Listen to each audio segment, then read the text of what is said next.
En manchette aujourd'hui, Lanaudière en zone verte dès lundi. Bonjour à tous et bienvenue à votre bulletin d'information sur les ondes de CTRB, votre télévision locale et régionale, en ce 22 juin. On débute par un événement évidemment que tout le monde a entendu parler et vu des images, la tornade à Mascouche. Hier soir, nous avons en effet vu plusieurs images assez spectaculaires, des images qui ont circulé sur les différents réseaux sociaux où on voit cette tornade ravager une partie de Mascouche, donc dans la région tout près d'ici. Malheureusement, plus tard, un mort et 2 blessés ont été confirmés. À la suite de cet événement, plusieurs campagnes de financement style GoFundMe ont été créées dans le but d'aider les familles touchées. Donc, si vous voulez contribuer, on vous invite à le faire via ces plateformes de levée de fonds. Zone verte pour Lanaudière et le Québec. Lors d'une conférence de presse plus tôt aujourd'hui, François Legault, le premier ministre, a annoncé que le Québec en entier tombe en zone verte ou tombera en zone verte le 28 juin. Évidemment, la région de Lanaudière fait partie de ce virage vert, si on peut dire. On écoute le premier ministre. Donc, je reviens sur la situation sanitaire. Ça va bien. On a aujourd'hui moins de 100 cas. Le nombre d'hospitalisations continue de descendre. Et la vaccination va bien. Vous rappellerez, on s'était donné des codes de couleur et puis on avait comme objectif, avant de passer au vert, d'atteindre 75% de vaccination pour les 12 ans et plus. On est rendu à 80%. Donc, on est exactement là où on voulait être. Et donc, ça nous permet d'aller de l'avant. D'abord, il y a des mesures qui vont commencer à s'appliquer comme prévu dès vendredi. Donc, ce vendredi qui vient, le 25 juin, essentiellement 2 mesures. Les personnes qui sont dans des rassemblements privés, ça inclut les maisons, s'ils ont eu leurs 2 doses, auront plus besoin de mettre de masque. Puis, deuxièmement, les festivals vont pouvoir accueillir à l'extérieur, bien sûr, 3500 personnes sans qu'ils soient obligés d'être assises. Là. Donc, c'est quand même un avancé important. Là. Donc, comme prévu, ça va se passer le 25 juin. Comme prévu aussi, lundi prochain, le 28 mai, je suis très fier, très content de vous annoncer que tout le Québec va passer au vert. Je dirais même un vert bonifié, avec plus d'assouplissement, avec l'accord du Dr Arruda et de la santé publique. D'abord, dans les maisons, les rassemblements privés, comme prévu au vert, 10 personnes maximum, mais dans les cours arrière des maisons, 20 personnes maximum. Puis dans les restaurants et les bars, à partir de lundi prochain, il pourrait y avoir 10 personnes par table à l'intérieur, mais 20 personnes par table sur les terrasses à l'extérieur des bars et des restaurants. Donc, très content d'annoncer que tout le Québec enfin est en vert, puis on peut passer des petits parties aux moyens parties. Pas encore les gros, mais les moyens parties. L'autre chose aussi importante, je pense entre autres à nos jeunes, mais aussi nos moins jeunes, à partir de lundi prochain, pour les sports extérieurs, donc que ce soit le soccer, que ce soit le baseball, la limite à l'extérieur, ça va être 50 joueurs, puis en plus de 50 spectateurs. Pour les sports à l'intérieur, la limite va être de 25 joueurs et 25 spectateurs. Pour les mariages et les funérailles, bon, puis ceux qui veulent aller aussi dans les lieux de culte, je sais que c'est important pour beaucoup de Québécois, maximum va être porté à 250. Par contre, les réceptions, par exemple, après les mariages, c'est les mêmes limites, là, c'est-à-dire 25 à l'intérieur, puis 50 à l'extérieur, parce que on le sait, puis on l'avait vu entre autres dans la première vague, c'est très propice là, à des super éclosions quand on a des parties comme des mariages. Donc, on a atteint notre objectif de 75% 75%, on est même à 80% pour la première dose. Mais il y a des efforts à faire dans certains groupes, surtout chez les moins de 40 ans. Je vous donne des chiffres. De 30 à 39 ans, on est à 70%, donc c'est moins que le 80%. Chez les 18 à 29 ans, on est à 65%. La bonne nouvelle, c'est que chez les 12 à 17 ans, bon, c'est vrai qu'on l'a fait via les écoles, c'était peut-être plus facile, mais on est à 73%. Comme nous l'avons mentionné hier, voici la suite de l'entrevue que nous a accordée le député fédéral Yves Perron. Monsieur Perron nous parle de la motion qui a été adoptée à la majorité des élus au Parlement fédéral et qui affirme que le Québec est une nation française. On écoute le député Perron. Il y a eu aussi la motion du Bloc québécois qui a été adoptée à majorité et qui affirme que le Québec est une nation française. Est-ce que vous pouvez m'expliquer un peu c'est quoi ça? Oui, en fait, c'est le gouvernement du Québec qui a décidé de modifier unilatéralement. C'est un peu ironique parce que c'est une constitution, on s'en souviendra, en 1982, qui a été rapatriée unilatéralement et que le Québec n'a jamais signé. Mais on vit avec depuis 88 ans. La Cour suprême a décidé que c'était bon, et ainsi de suite. Nous, évidemment, on a toujours dénoncé ça. Mais là, le gouvernement du Québec a décidé d'inscrire dans sa partie de la Constitution. Depuis 1867, il y a une section de la Constitution qui appartient à chacune des provinces, à chacun des territoires. Donc, le Québec a sa section. Il a décidé d'y inscrire que le Québec est une nation francophone qui a comme seule langue officielle le français, ce qui est souvent contesté par le gouvernement fédéral. Et nous, on pense qu'on évalue que c'est une habile manœuvre, puis ça va donner plus de légitimité, et surtout, ça va enlever de la légitimité à tout groupe qui voudrait vouloir venir contester cette loi-là ultérieurement, et surtout à tout groupe qui serait financé par le fédéral. C'est souvent ça le problème. On a un gouvernement national qui nous représente pour vrai, qui vote des lois pour nous, puis on a un autre gouvernement qui est contrôlé par une autre nation, qui, avec l'argent de nos taxes, vient contester nos lois. On a vu ça plusieurs fois dans l'histoire. Donc, c'est dans cette optique-là que nous, suite aux déclarations de Mamour des chefs des partis pan-canadiens, donc tout le monde, au lendemain de la manœuvre de Québec, on dit « ben oui, il n'y a pas de problème, il n'y a pas de problème ». Mais ça, on a déjà vu ça dans l'histoire aussi. Et on est avant une élection. Donc, les chefs fédéraux ne peuvent pas déclarer au Québec. Mais après une élection, ces gens-là pourraient décider qu'ils financent encore des groupes qui veulent contester la loi. Je vous donnerai l'exemple très récent de la loi 21 sur la laïcité au Québec. En tout début de mandat, là, avant la pandémie, on avait réussi à bloquer un financement qui était donné à la Commission scolaire English-Montréal pour contester la loi devant les tribunaux, ce qui est complètement loufoque. Qu'on paye avec nos impôts, viennent contester nos lois qu'on a votées avec les gens qui sont élus, qui nous représentent. Là. J'ai bien de la misère à pas pogner les nerfs quand je parle de ça. Donc, c'est beau les paroles, mais nous, on voulait du concret. Fait qu'on a présenté une motion à la Chambre des communes. Et une motion unanime, pour que ce soit accepté, il faut que personne dise non, dans le fond. Il faut que les 338 députés soient d'accord. Et au moment où on a proposé la motion, la députée dépendante de Colombie-Britannique, Jody Wilson-Raybould, a dit non. Donc, ça n'a pas passé. Nous, on n'en est pas resté là. On a fait une journée d'opposition là-dessus. Et on a présenté une motion. Et là, ça avait l'avantage de forcer un vote par appel nominal. Donc, tous les députés ont dû se prononcer. Et il y a eu 281 votes en faveur, 2 votes contre. Jody Wilson-Raybould et je crois que c'est Derek Sloan, un autre député indépendant, ancien conservateur. Des numéros dans le fond, là, mais globalement, la très grande majorité des députés fédéraux a accepté cette idée-là et se sont prononcés pour.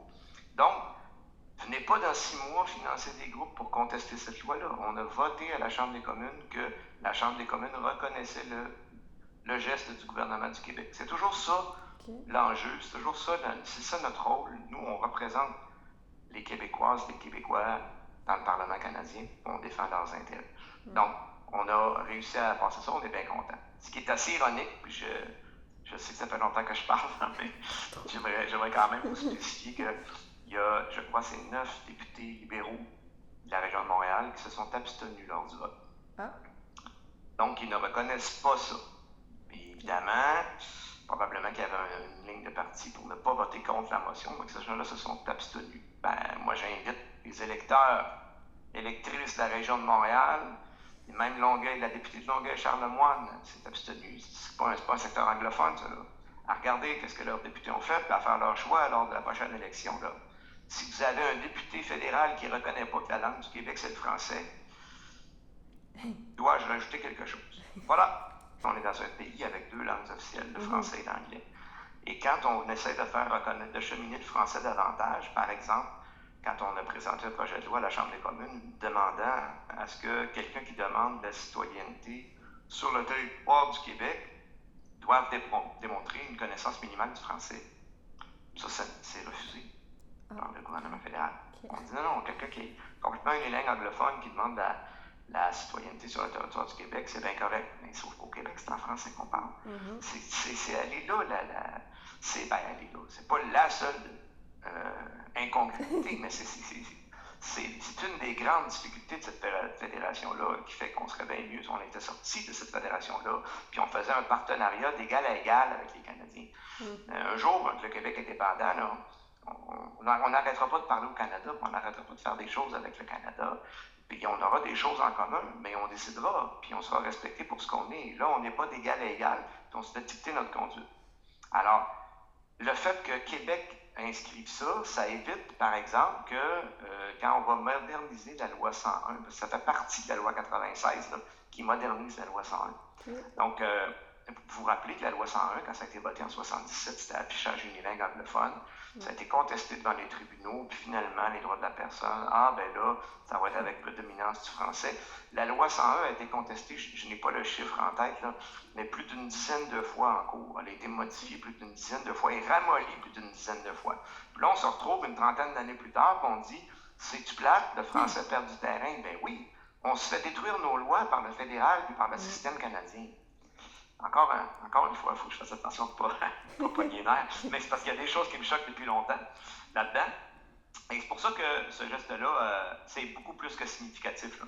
Ça va donner une légitimité légale, ça risque d'avoir une influence importante si jamais il y a des contestations devant les tribunaux. Okay. Parce que là, c'est inscrit dans la loi constitutionnelle. OK. Voyez-vous la nuance. Alors maintenant, à la pause. Les nouveaux propriétaires du restaurant chez Patrice, situé au 390 rue Montcalm à Berthierville, sont maintenant prêts à vous recevoir. Chez Patrice, on prépare vos mets favoris avec rapidité et méthodiquement. Par exemple, notre fameuse pizza de différentes sortes selon vos goûts. Vous pouvez profiter du spécial 2 pour 1, du méga spécial ou familial. Sans parler des spéciaux du lundi, mardi, mercredi, pizza de 12 pouces et de la promotion du vendredi d'une pizza de 14 pouces avec la deuxième à demi-prix. Mais il ne faudrait pas passer sous silence notre fameuse poutine québécoise, si populaire, préparée avec nos délicieuses frites, le meilleur fromage en ville et la succulente sauce qui ouvre l'appétit dans le temps de le dire. Naturellement, nous offrons aussi un menu varié avec les trios Patrice, les sous-marins, sandwich, frites maison, que ce soit éventuellement pour s'imprégner du décor chaleureux et coloré de la salle à manger ou pour l'instant du service au volant et au comptoir selon votre disponibilité, nous serons ravis de vous servir avec promptitude. De plus, nous offrons la livraison à domicile dans un rayon de 10 km pour les commandes de 10 $ et plus avec l'ajout d'un léger supplément. Alors, une seule lettre à retenir, P. P pour pizza, pepperoni, patate, pogo, pain magique, Pepsi, mais surtout P pour Patrice. La nouvelle administration de chez Patrice vous attend avec impatience, histoire de vous bourrer la bédaine à bon goût et à bon prix. Pour nous rejoindre par téléphone, composez le 450-836-4044. Bienvenue à tous les gourmands.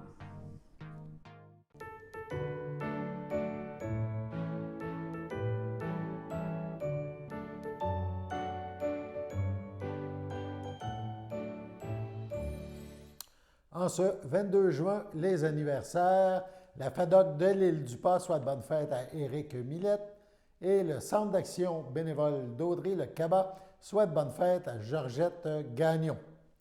On poursuit maintenant. Le musée Gilles Villeneuve présentera à compter du 1er juillet et jusqu'à la fin de l'année une exposition spéciale qui rend hommage à l'un de ses bénévoles.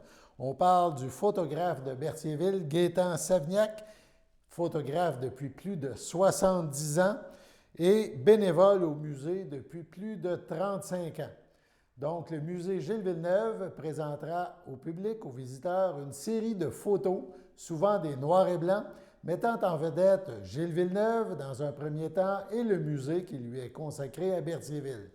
Au cœur de cette exposition, présentée par la Caisse des Jardins de Dautré, la plus célèbre des photos de Gaétan Savignac, celle de la famille Villeneuve, prise tout près du podium quelques instants après la toute première victoire du pilote de Berthierville en Formule 1. C'était le 8 octobre 1978.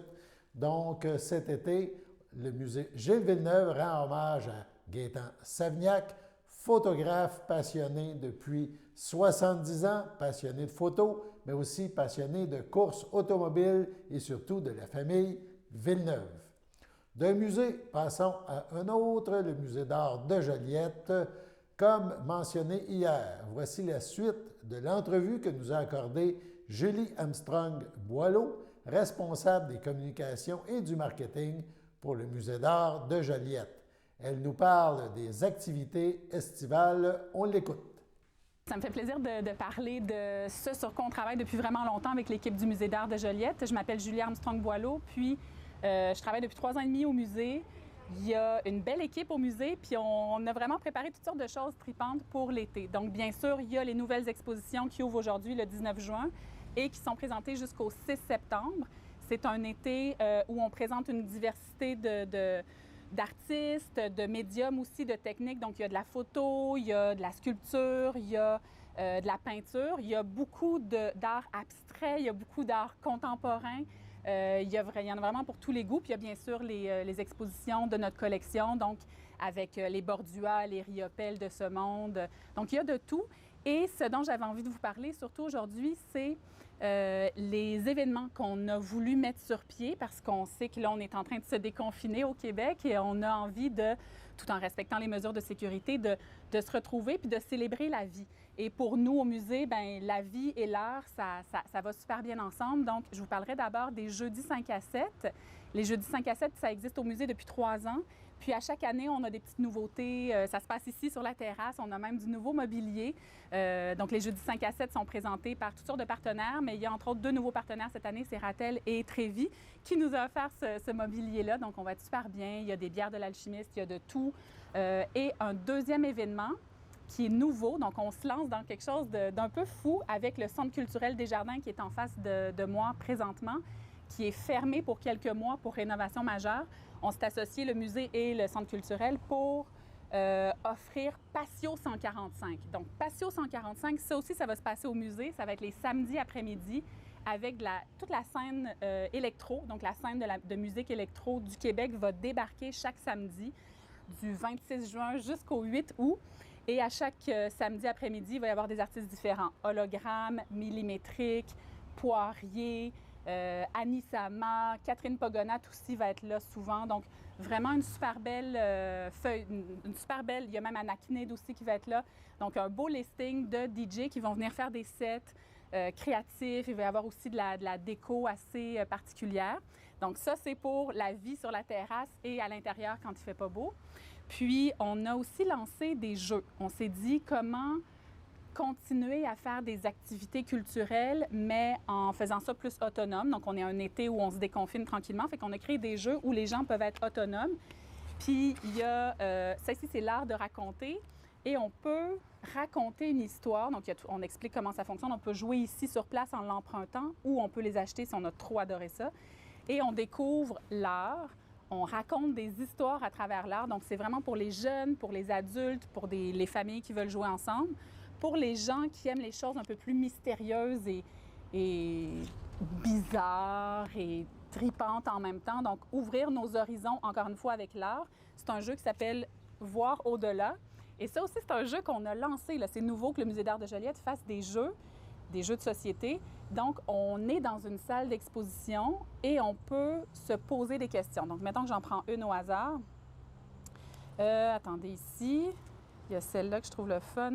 Si tu pouvais résumer ta vie par une œuvre d'art dans cette salle d'exposition, laquelle choisirais-tu et pourquoi?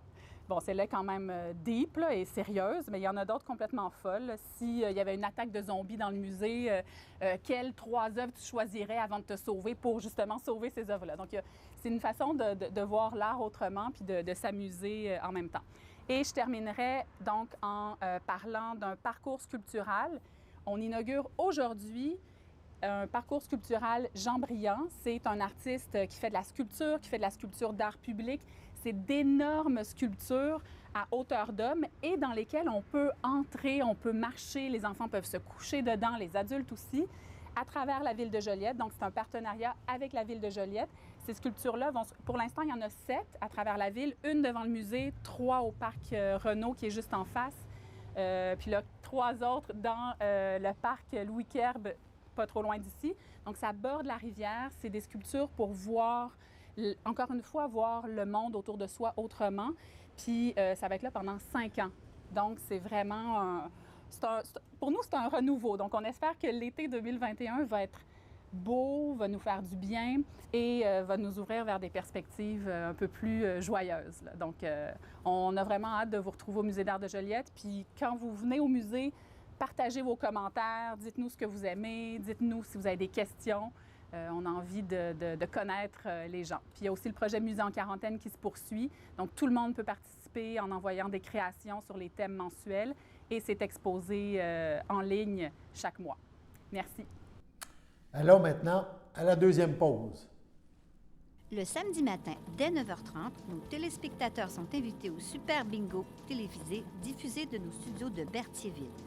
Depuis maintenant une vingtaine d'années, plusieurs adeptes de la télévision régionale se sont partagés un montant de 600 $ disponible chaque semaine lors de cette joute de bingo télévisé. Un animateur et 3 bénévoles se succèdent à la caméra dans le but de vous faire passer une petite heure agréable et payante le samedi matin. On peut se procurer les cartes de jeu chez les dépositaires autorisés participants, c'est-à-dire à Berthierville, le dépanneur Formule 1 rue Gilles Villeneuve, le marché IGA Extra sur la rue Gabrielle Brissette, le marché Métro rue Notre-Dame, la pharmacie Proxime rue Frontenac, le garage Pétroté sur la rue Gilles Villeneuve et à Saint-Ignace de Loyola, le marché Aldo rang Saint-Michel, le dépanneur Le Magasin Esso sur le chemin de la Traverse. C'est un rendez-vous tous les samedis matins à 9h30 sur les ondes de CTRB, votre télévision régionale et communautaire. Sachez que vous pouvez nous faire part de vos commentaires, soit pour une annonce gratuite sur notre babillard ou toute autre suggestion en nous rejoignant par téléphone au 450-836-5103, 450-836-5103, ou bien par courriel tvcberthierville@hotmail.com, sur Facebook en écrivant Facebook CTRB. Et surtout, n'hésitez pas à visiter notre chaîne YouTube afin d'y retrouver une grande partie de notre programmation sur YouTube CTRB.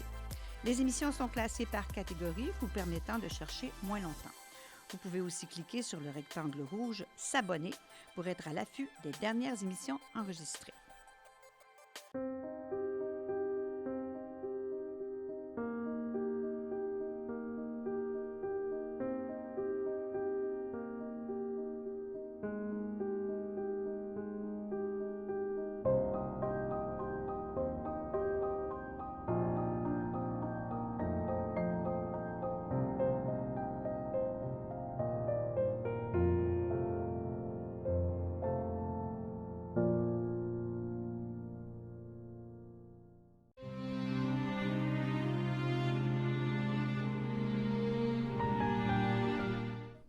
À son domicile, le 30 mai dernier, à 80 ans, est décédé M. Gérard Moreau, époux de Gaétane Latour, demeurant à Saint-Ignace de Loyola.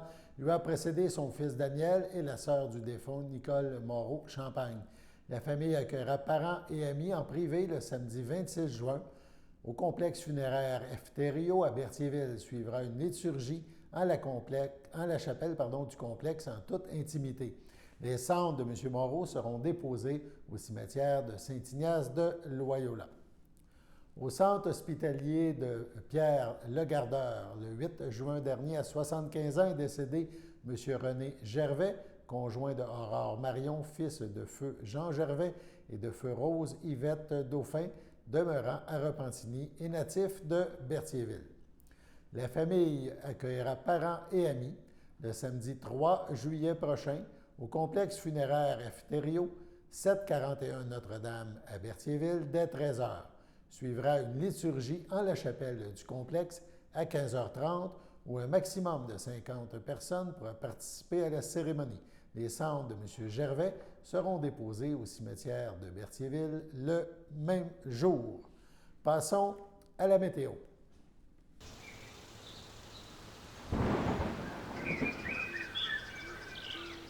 Alors bonjour tout le monde, j'espère que vous allez bien. Donc c'est moi Xavier pour la météo d'aujourd'hui. Alors pour cet après-midi, on annonce une température de 17 degrés avec un ressenti de 17, ciel variable pour l'instant.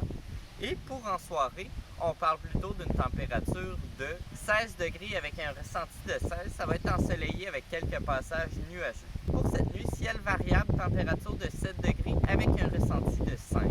Pour demain matin, température de 13 degrés avec un ressenti de 12. C'est encore ensoleillé avec des passages nuageux. Et même chose encore pour demain après-midi, ensoleillé avec passage nuageux, mais une température qui va atteindre 20 degrés avec un ressenti de 20. C'est un peu plus frisquet, mais c'est quand même ensoleillé pour demain. La qualité de l'air est bonne, le pollen est modéré et les rayons UV sont très élevés, donc il va falloir faire attention à ça. Les moustiques sont élevés pour aujourd'hui, les mouches noires sont modérées et les mouches à chevreuil sont faibles. Donc merci beaucoup tout le monde, c'était la météo pour aujourd'hui. On vous a parlé en début de bulletin des bonnes nouvelles concernant la pandémie, que ça s'améliore pour l'ensemble du Québec. On passe au vert, comme on dit. C'est la même chose dans la Naudière. Et le dernier bilan reçu aujourd'hui, donc le 22, nous donne de super chiffres par rapport à il y a quelques semaines, quelques mois. On parle pour le 22 juin, si on combine la MRC d'Autrey et la MRC de Matawini ensemble, c'est seulement 6 cas. Donc, il y a quelques cas à gauche, quelques cas à droite. On parle de 6 cas seulement aussi pour la MRC de Joliette, 14 cas au niveau de la MRC de l'Assomption, 17 cas pour la MRC de Montcalm et 54 cas pour la MRC Les Moulins. Donc, c'est la MRC Les Moulins, là, la plus populeuse, 54 cas.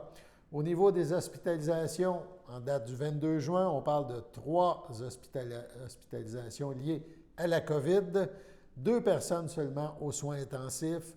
Le nombre de décès est toujours stable et c'est tant mieux à 516.